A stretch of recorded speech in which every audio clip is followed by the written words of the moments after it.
Oui, alors on est dans le village de Meillerie, donc un petit village de pêcheurs. On a ce nom de Meillerie depuis très longtemps. On pense que c'est un mot celte à la base, qui voulait dire rocher.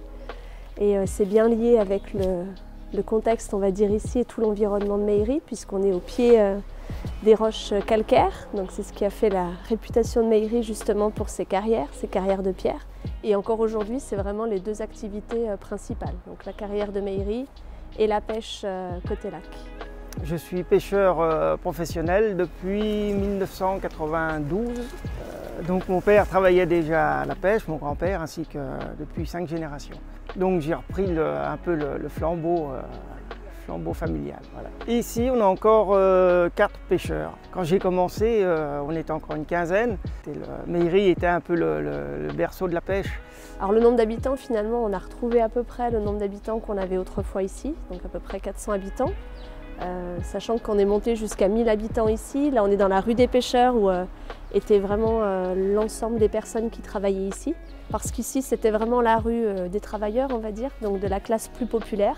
Les pêcheurs, les carriers, les mineurs, donc vraiment ceux qui travaillaient le plus durement. Et par contre, toute la rue principale, effectivement, c'était les maisons nobles. Donc c'était plutôt la classe sociale bourgeoise qui habitait au-dessus avec des belles maisons beaucoup plus cossues que les petites maisons qui étaient ici. Fin des années 1800, début 1900, Meillerie, c'était carrément un gros village. Village où il y avait tout, il y avait tous les commerces. Les bakounis aussi, donc ceux qui travaillaient sur les barques, les maniques. Beaucoup de ces barques sur le lac qui faisaient les allers-retours essentiellement entre Meillerie et Genève. Quand c'est arrivé le béton, la pierre a périclité. Et tous ceux qui travaillaient sur les carrières, toutes les familles d'ici, c'est un peu tout éparpillé.